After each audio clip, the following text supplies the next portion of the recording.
probably see what I see, and I have to be back. Iran ও ইসরায়েলের মধ্যে চলমান উত্তেজনা থামাতে যুক্তরাষ্ট্র যুদ্ধবিরতির প্রস্তাব দিয়েছে বলে দাবি করেছেন ফ্রান্সের প্রেসিডেন্ট ইমানুয়েল ম্যাক্রো। তবে তার এই দাবি সরাসরি অস্বীকার করেছেন মার্কিন প্রেসিডেন্ট ডোনাল্ড ট্রাম্প। আমেরিকান সংবাদ মাধ্যম সিএনএন এর এক প্রতিবেদনে এই তথ্যটি নিশ্চিত করা হয়েছে।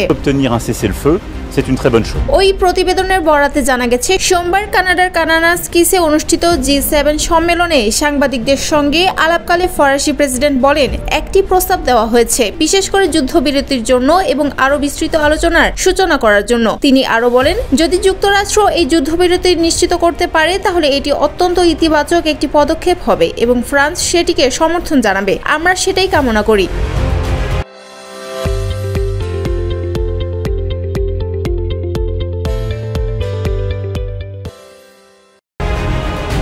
ম্যাক্রো ফরাসি ভাষায় দেওয়া বক্তব্যে জোর দিয়ে বলেন, উভয় পক্ষের তরফ থেকে জ্বালানি, প্রশাসনিক ও সাংস্কৃতিক অবকাঠামো এবং সর্বোপরি সাধারণ জনগণের উপর হামলা বন্ধ করা অত্যাবশ্যক। এই ধরনের হামলার কোনো যৌক্তিকতা নেই। তবে তার এই বক্তব্যের পর মার্কিন প্রেসিডেন্ট ডোনাল্ড ট্রাম্প ট্রুথ সোশ্যালে স্পষ্ট ভাষায় তার দাবি অস্বীকার করেছেন। তিনি জানান, এটি সম্পূর্ণ ভুল।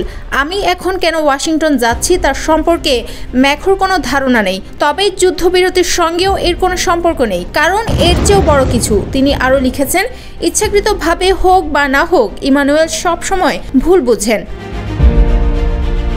এই পাল্টাপাল্টি বক্তব্যে কূটনৈতিক অঙ্গনে উত্তেজনা সৃষ্টি হয়েছে। যদিও ম্যাক্রো শান্তিপূর্ণ সমাধানের আশা প্রকাশ করেছেন, ট্রাম্পের বক্তব্যে পরিষ্কার হয়েছে যে তিনি ভিন্ন কিছু নিয়ে ওয়াশিংটনে ফিরেছেন এবং যুদ্ধবিরতির বিষয়টি আলোচনায় নেই।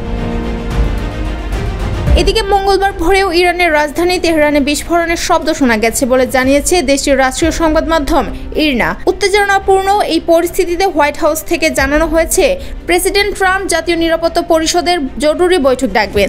জানা যায়, নির্ধারিত সময়ের একদিন আগে G7 সম্মেলন থেকে যুক্তরাষ্ট্রে ফিরে যাচ্ছেন ট্রাম্প। ইরান ইসরায়েল পরিস্থিতি ঘিরে হোয়াইট হাউসের তৎপরতা এবং আন্তর্জাতিক মহলের অবস্থান এখন গভীরভাবে পর্যবেক্ষণ করা হচ্ছে।